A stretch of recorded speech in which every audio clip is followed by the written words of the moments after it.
We are back for the fourth Zoom plenary session of this first day of the 17th Lumen International Scientific Conference. My name is Ana Frunza, and today, for the second part of the day, actually, I'm going to be your host for the new sessions of this event. For this session, we invite for a plenary speech to Fatjona KAMBERI, Associate Professor PhD within the University of Vlora, Ismail, Qemali, Albania, and Professor Ilia STAMBLER, PhD, within Department of Science, Technology and Society, Ilan University, Ramat, Israel.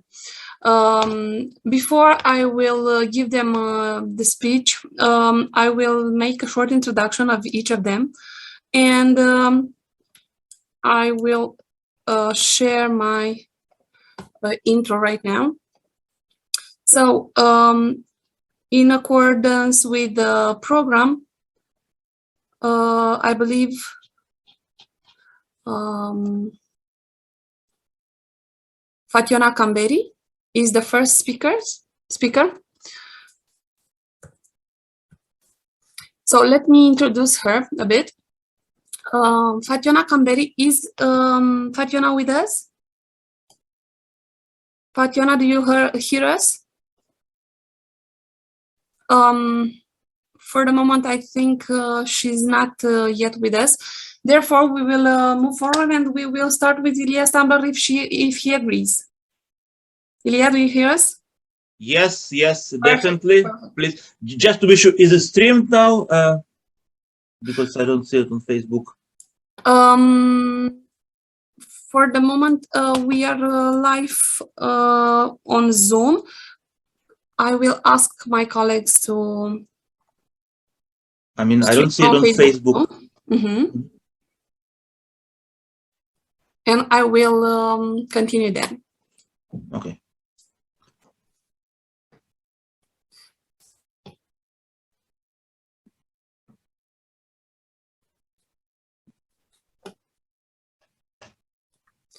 So, I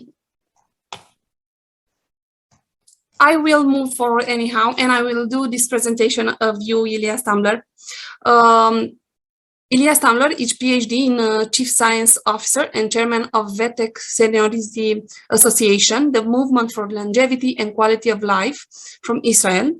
He received his PhD at the Department of Science, Technology, and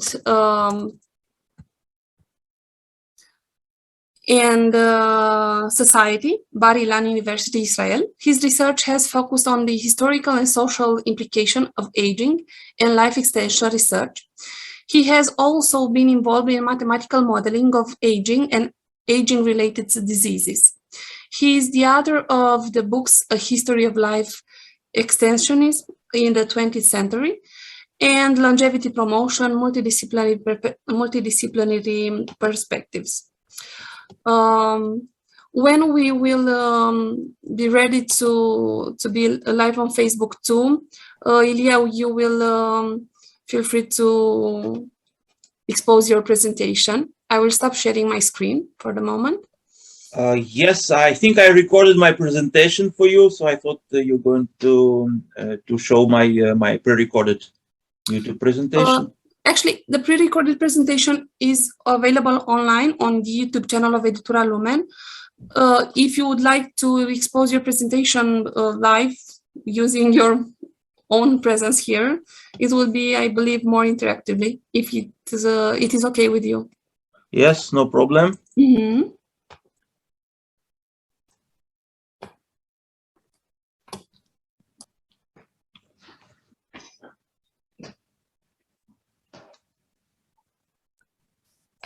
Okay. Yes. So I see it is live streamed, and so I'm happy to give my presentation. If I go a little over time, please let me know. Thank you. Thank you. You have 20 minutes for your presentation. Thank you, Ilia STAMBLER. Yes. So First of all, thank you for this opportunity. My topic will be international longevity promotion as a social activity based on core values, which is, of course, the topic of the present conference.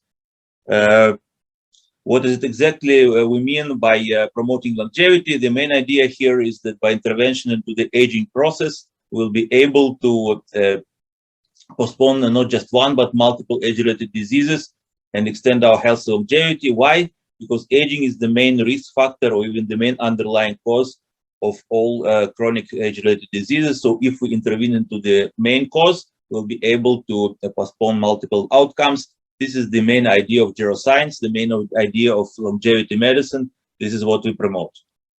This idea should become obvious in the recent period when we see that all the people are the most affected by COVID with the highest mortality and the highest severity of disease. So the logical conclusion would be that if we want to fight this health crisis, we would need to improve the underlying health of the aging people by intervention into the aging process, and in this way also increase their resilience. This is the idea that we advocated a lot during the past 2 years, published papers, organized conferences, outreach in the media. Unfortunately, it wasn't widely accepted, but we will continue to advance this idea, if not for this health crisis, which looks like it's already subsiding, for the next ones that will likely also affect all the people. Still, the main idea remains that the aging process is the main underlying risk factor of disease. So far, we are not doing so great. We see that the global life expectancy decreased by about 2 years. In Romania, I think it's also a very significant decrease. So once again, it emphasizes the need to improve the underlying health of all the people to actually get our life expectancy and healthy life expectancy back, at least to where it was before the pandemic. Is it feasible? Yes, it is feasible. In basic theoretical terms, we see that there are organisms that do not age. So basically, it is possible to not to age. Of course, for humans, we don't know how to do it yet, but still there are many proofs of feasibility in animal models that by experimental interventions, we're able to extend life by 30–40% in mammal models, by several folds, up to 10 folds in simpler organisms. So it shows that it is possible, it is feasible. Another source of optimism is that the field of experimental gerontology is very young. Only about 120 years ago, the Nobel Prize laureate Elie Mechnikov suggested the very concept of gerontology, the scientific study of aging, and suggested some possible ways of intervention. We see that in 120 years, the field underwent a huge leap of progress. We can expect that in the next decades, there'll be more progress achieved. So that's another source of optimism. Generally, the feasibility of intervention into aging has been shown by many studies. In several classification systems, we see that several sets of aging processes can be influenced experimentally. For example, in such a system as Pillars of Aging of the NIH Geroscience Interest Group, there are certain sets of main aging processes and certain potential interventions. I don't have time to go into scientific details, but we see that at least in animal models and some emerging human trials, it is possible. So our goal, not just as scientists, but also as science advocates, to accelerate this process. One of the major obstacles in this progress is to agree or to establish the evidence-based criteria for the measurement of aging. What is it exactly that we measure? How do we establish success or failure of our interventions? Also a huge topic for future discussions. But at least there's a ground for this. The main idea is that by intervention to aging, we will be able to postpone multiple age-related diseases and extend healthy life. This idea is already entering the mainstream. We see that aging is already entering the International Classification of Diseases, the ICD-11 system. as a disease per se, but as a causality or as a general symptom. Still the next step will be to build on this inclusion, to develop the actual evaluation criteria for aging, but at least it's already there. It's in the classification of the WHO, and I'm happy to say that this inclusion was achieved in a large measure thanks to the advocacy of certain longevity organizations, longevity advocacy organizations, including our International Longevity Alliance. So this shows that science advocacy is all important for the actual advancement of science. And of course, we need to develop more evidence-based criteria to evaluate aging, not just to filter out snake oil remedies, but also to encourage the treatments that actually work. And for that, we need the criteria to show what actually works and what doesn't. And of course, we should not forget the usual lifestyle factors such as rest, sleep, exercise, moderate and balanced nutrition, life-affirming attitude. We all know those interventions. We don't always follow them, but at least these are the things that have been shown to longevity. Is synergistic with advancing science, neuroscience, altogether converging to all the improvements. So we see that basically intervention into aging is possible, extent of health longevity is possible. And now we can put the topic of this presentation, of health and longevity extension. If it is possible, what do we do about it? Is it desirable for the society? Should we pursue those goals? Or if it is not desirable, should we just drop it and look for other jobs?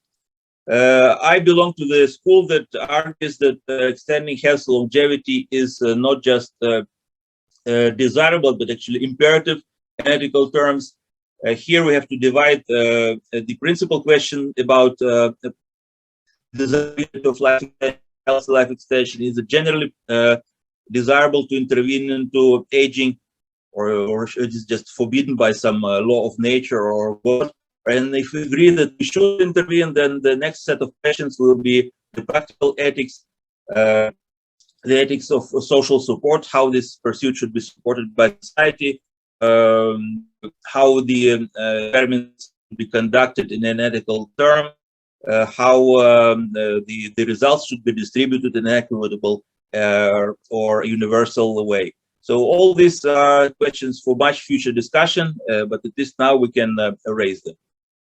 The main rationale for extending health longevity, the main core value, is simply the valuation of human life. If we value human life, then the logical conclusion will be to try to extend it. This idea was shared by many philosophers, such as in our Jewish tradition, the famous Jewish physician and philosopher Maimonides claimed that there is no predetermined limit to human life, that in the same way as we guard against diseases or other dangers, we should also make an effort to extend our life. Also, one of the founders of the ethical theory on an optimistic view that fosters life in self and others. The pursuit of longevity is a praiseworthy goal.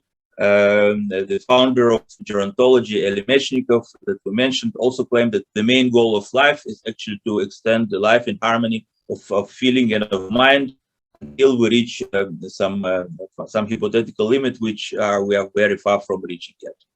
And this idea is shared by many philosophers, both religious and non-religious philosophers, by representatives of Taoism and Christianity and Islam and Judaism, as well as atheistic thinkers. All share this common valuation of human life, as well as the desire to extend it. So if there is one single ground for humanity, one single ground that can unify us, it is the pursuit of health and longevity. So definitely core value to pursue. And in utilitarian terms, we see that extending longevity corresponds pretty much with every value that we have, with education, with income. Actually, the Human Development Index is composed of those three values of longevity, education, and income. And moreover, those values reinforce each other. If we have greater longevity, we have better chance for education and income. And if we have a greater income, we have better chances for longevity and education. So longevity can be seen as a good proxy value to advance human development. Of course, we have to differentiate between longevity per se and healthy longevity, or life expectancy general versus healthy life expectancy. Are largely self-reported values. The health life expectancy and some gaps are greater or less, but we see that generally health longevity increases also with improving general longevity. So we see this as combined values. That's why I also use longevity and health longevity pretty much interchangeably. And we see that pretty much with the value that we have with peacefulness, with education, with intellectual activity, with prosperity. It is said to be an indicator of economic success and failure by the Nobel laureate Amartya Sen. It is an indicator of equality, safety. So if we promote longevity, we actually promote all those values in cohort with it. So if people ask, why do you focus on longevity, not some other values? No, we actually focus on longevity as a way to drive forward many other values as well. Still, not everybody agrees that it is a worthwhile value. Many argue that actually longevity brings a train of detrimental consequences for society, for the individual. It will diminish change. It will bring spiritual, mental stagnation, boredom. Will prolong suffering. That death gives a meaning of life. So we should die earlier to have more meaning. But of course, there are also counter arguments that rather than diminish change, extending longevity will bring stability. That potential for learning and achievement will be increased. That suffering is preventable. That life has the meaning of all these arguments promote the need to extend health longevity, that is to say, to invest more in research and development of longevity. Many people raise the problem of overpopulation as supposed to derive from extending longevity. It has never been observed in practice. Actually, we see that in every country where life expectancy is increasing, the developed countries, this is also accompanied by improvements in the quality of life and also declining fertility. It is rather in the poor country with the high mortality that they overcompensate with increasing fertility. If we really want to combat overpopulation, we need to improve longevity. And also important to note that the very technologies, the biotechnologies that will help us increase longevity will also help us improve supply the needs of the population. So we should definitely not worry about overpopulation as a result of longevity. What we should worry about is what will happen if we are not able to age and are not able to extend healthy longevity, healthy life. What will it cost to our healthcare system, our social security system? The results can be disastrous, up to actual collapse of those systems if they are overburdened by the ill health of the growing population. So that's why we need to focus on this issue much more, invest much more. And if we're able to extend the healthy life, the social benefits can be immense. The actual savings for the healthcare, for the social security system in a large country like the United States, estimated to be in the range of hundreds of billions of dollars, perhaps trillions over the course of a few decades. For a small country like Israel and Romania, it could be a few billions a year if we just able to intervene and extend healthy life. So there's no early intervention for this. We're actually already running against the clock. Who should worry about this value? Basically, everybody. Aging affects us all, or will affect us all if we are lucky. So the general public should be involved, the pharmaceutical, medical technology industry, health insurance, life insurance, regulators and policymakers, scientists and students, all should be involved in this topic, all should understand the importance of aging process for the general population health and about the need to intervene into aging to improve our health and longevity. So now we see that this is a core value, really one of the most important, I would argue, the most important value for public health, the question of aging. So what are we doing with this? If we think that something is possible, like extension of health longevity, and if we think that it's desirable, that it's a core value, logically, you know, even in utilitarian terms, we should do something to something that is possible and that we want. We will not wait for something to fall into our laps just from our prayers or our wishful thinking. We would should do something to get it. So what do we do? Like with any social good, with any social benefit that we want, we organize into a social movement. We research, we develop, we educate, we engage in advocacy, in activism. It's the same for every social cause, and it should also be the same for the cause of health and longevity. And that's also what I'm personally engaged in quite a lot. I'm a researcher. I have over 60 scientific publications and 2 books, but I'm also an activist. I help coordinate a few non-profit associations, such as our VETEC Association, the Movement for Longevity and Quality of Life, and also international organizations like International Longevity Alliance, the International Society on Aging and Disease. And together we strive to promote policies that support research and development for health longevity. Thanks to some of our efforts, even some paragraphs were introduced in framework documents. I will touch on this later, such as the inclusion of aging-related code into the ICD. Also our organization, not just us, but also other organizations, but we were involved as well. The inclusion of aging into the WHO work program also was a massive campaign by many organizations, including ours. We also have developed some policy suggestions for supporting aging research, such as the position paper we wrote with the International Society on Aging and Disease on the critical need to promote research of aging to improve health and longevity for the population. It was translated about 12 languages, quoted about 200 times in scientific literature. So definitely an example of what can be done, but we need more of this.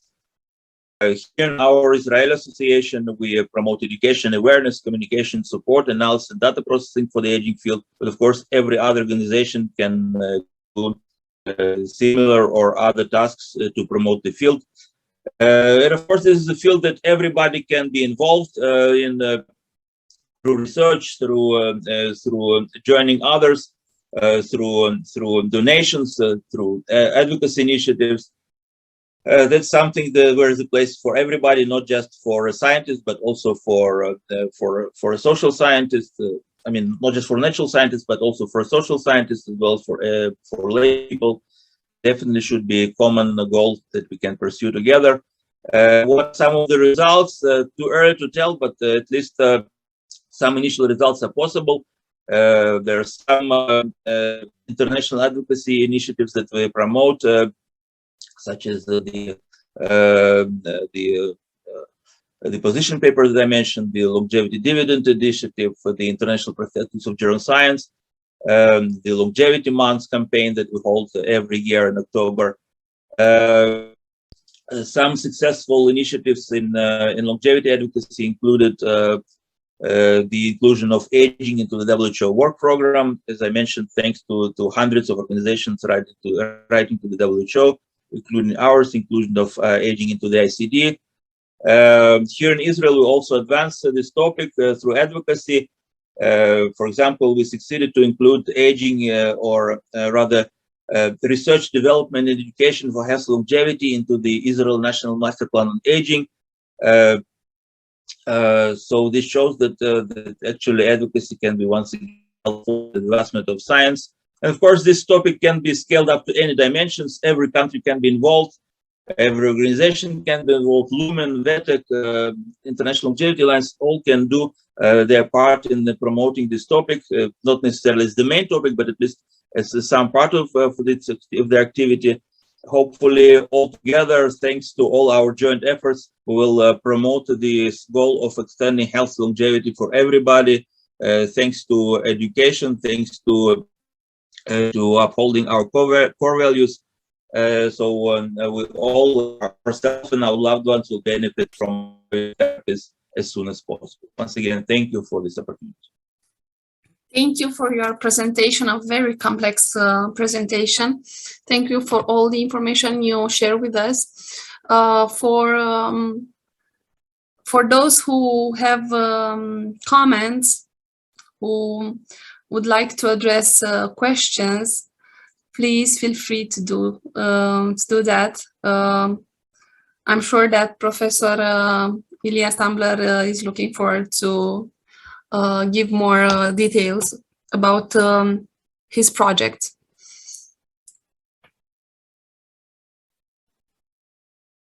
Everybody agrees with everything I said, so it's okay. And I got exactly in 20 minutes. Oh, yes, we saw that you were very concise. It's a great opportunity for you to address all the questions you want. If not, because we noticed that one of our plenary speakers encountered some internet connection issues. We will move forward and listen to her video presentation. But before that, Ilia STAMBLER, thank you again for your presentation. Thank you again for your time and for being here with us even from the start of this event, and for contributing to the scientific papers within this event. And I will go further to introduce the speaker that for the moment is absent. But in order for us to enjoy the ideas that Professor Fatjona KAMBERI shared with us, we will watch and listen for the paper Social Aspects of Nursing Past History, a Future Perspective Research Protocol.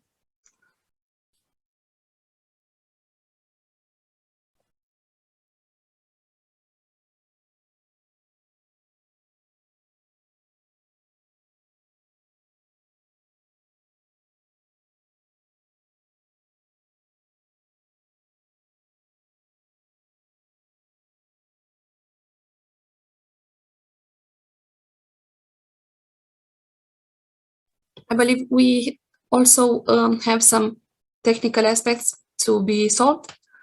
Thank you for your patience. My colleagues are doing their best to fix the issue.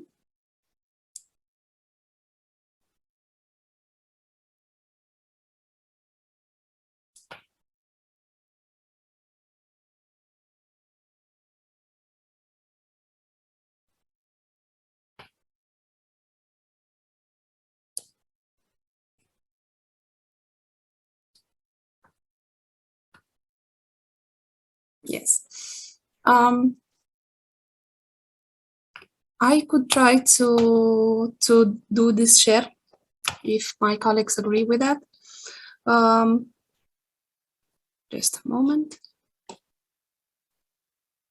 Hello, my name is Fatjona KAMBERI. I'm from Albania. I have a PhD in nursing science, and currently I'm associated professor, and I am working as lecturer and researcher in the Faculty of Health, University of Vlora, Albania. Since 2020, I am the head of the Research Center of Public Health in the same faculty. My research is focused in the field of nursing education, care, and public health. I have published different peer-reviewed scientific articles. Also, I have a passion for the importance of quality in higher education, and I am actively involved in quality assurance in teaching, learning, and research. I have participated in different training activities for higher education, quality management, competency framework, and learning outcomes-based curriculum. I value the research and the quality both in teaching and research because I believe that helps students and academics get more involved and become active actors in building a quality educational system. My plenary speech title is Social Aspect of Nursing, Past History and Future Perspective Research Protocol. Nursing discipline is more than care, it is a social value, and the COVID-19 pandemic further highlighted the social aspect of nursing profession. Various examples, even during the pandemic, show that the social aspect of nursing can evolve the healthcare landscape, especially in support of vulnerable groups, but also the community as a whole. The meaning of nursing care as a social practice and the value that social theories can have in health research, in particular in understanding health outcomes and the interventions taken, have been studied in limited research because the focus has always been on healthcare, not on the social dimension of caring for different pathologies. The focus of nursing research has been mostly in specific contexts of care delivery, even if the nursing care has the capacity to strengthen social actions.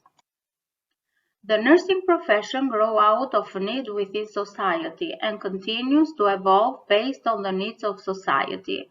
Although the primary focus of nursing, taking care of patients, is still the same, almost everything else has been modified. Nursing, in its most basic form, started out in the home. Before hospitals were built to house the sick, they were taken care of by their family members in their homes. Medicine was not yet considered a science. The history of nursing discipline. It was Florence Nightingale in 1945 who laid the practical foundations of nursing. Meanwhile, the American doctor Joseph Warrington wrote a book for nurses and midwives, which was also the first example of textbook for nurses. The evolution of nursing doesn't stop in the present either. Our history records the track of social change, because to promote social justice, delivery of health care in an effective and ethical manner, a nurse must have key leadership skills and other competencies. The present challenges in nursing are related to technology and education. According to European Union standards for nursing and midwifery, training programs for nurses responsible for general care shall consist of the following parts: theoretical instruction, which includes nursing, basic sciences, social sciences, and clinical instruction. Why there is the need to integrate elements of cultural competence in nursing curriculum and education? Because the social change has left its mark on history, and nurses who want to be leaders of change and promotion of social health justice can benefit but advance education. While social and cultural factors influence the perception that nurses have about their status in the society. For example, the phenomenon of nursing bullying that begins even before nursing education with the choice of the nursing profession and continues throughout the professional career without as a clinician or as an academic. To bring forth a chance in culture, nurses should actively work in all dimensions and in collaboration with stakeholders and research. The clarification of social responsibility to nurses benefits patients, professional development, and the design of continuing education activities based on scientific evidence. The academic significance of this research is closely related to the gap in knowledge related to the topic, in particular for Western Balkan countries. The history of evolution of nursing profession in European countries and especially in countries like Albania with low resources is not well studied compared to the history of nursing in America, Canada, and Australia. Nursing education in the framework of European integration must follow European Union directive requirements, highlighting the need for pedagogical qualifications of educators.